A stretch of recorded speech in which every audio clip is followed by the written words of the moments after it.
Good morning, everybody. Happy Wednesday. We have an amazing show for everybody today. What do we have, Krystal? Indeed. Big new CNN poll has Sanders surging into the lead. We're going to get into that. We've also got Michael Brooks on the show. He's just back from Brazil. He had a big sit-down interview with Lula, but we also want to talk to him about what is going on with Glenn Greenwald. They are going after him, trying to prosecute him. It is outrageous, so we'll talk to him about that as well. We've got Congressman Jody Hice on to talk impeachment. And also, you know, we have been asking for a Tom Steyer supporter. Well, we have one in the show today. She is his press secretary, so she's on the payroll, but she'll make the case. She's going to explain it, finally. Right. And look, I mean, guys rising in the polls. He is a serious threat in terms of impacting the status of the race. It'll be interesting to hear from them as well. But of course, all eyes in this city, at least, are on impeachment. Yes. Saagar. All eyes until 2 a.m. in the morning all on impeachment. Eyes are on impeachment. This has got to be the most boring national story.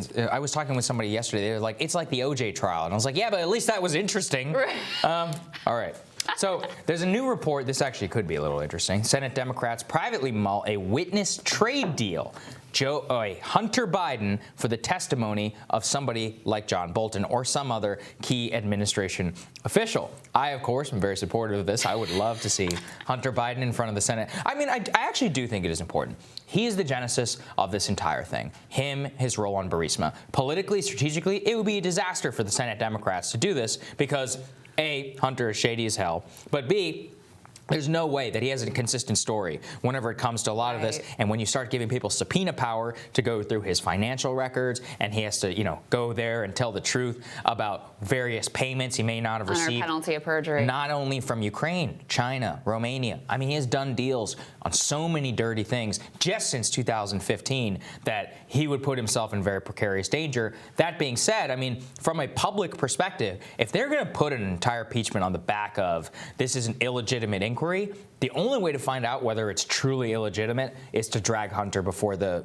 trial and find out. Look, I think it is hard to sustain the argument that Democrats should be able to call all the witnesses that they want, that they think are fact witnesses that are relevant to the case, and not call someone like Hunter Biden, who ends up at the center of this thing. And look, I want to be clear. There's no evidence that he broke any laws. No. It's the appearance of corruption, not just with sitting on that board in Ukraine, but in other deals as well, that, look, people are sick and tired of people in D.C. cashing in for themselves, for their families, et cetera. So, yeah, it's not a great look for Democrats. And do you really trust, he could barely hold up under questioning from a news outlet. Yeah. Do you really trust that under penalty of perjury, being questioned by hostile questions coming at him, do you really think he's going to hold up that well? It's a big gamble. Let's not forget, Joe Biden has said, I never once spoke to my son about his business. Okay, let's find out. Let's drag Hunter before and let's ask him under penalty of perjury, did you ever know? Let's also not forget that nobody wants to talk about this during this impeachment trial, that administration official said that whenever he was in office, that they sent somebody to warn Biden about the appearance of corruption on Hunter Biden. Right. He was informed by a member of the United States government. Right. Now, he says he was too busy to take the meeting. He was communicating. But again, what was the substance of that conversation? At any one point, did Hunter ever use his position as the former vice president's son in order to get something done by the State Department? These are all legitimate questions.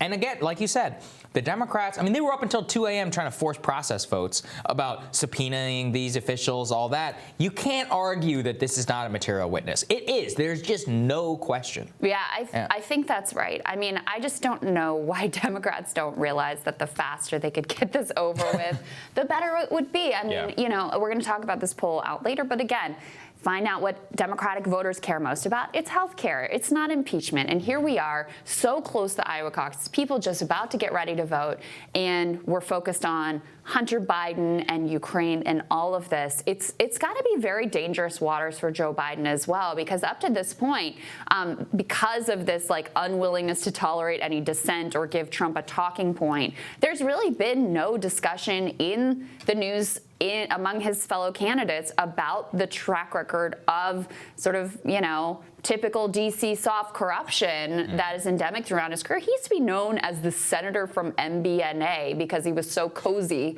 with this credit card issuer from his home state of Delaware. None of that has really seen the light of day. You saw when Sanders even tangentially made a case about this. One of his supporters, Effort Teach Out, puts out this op-ed. David Sirota puts out a newsletter talking about the op-ed.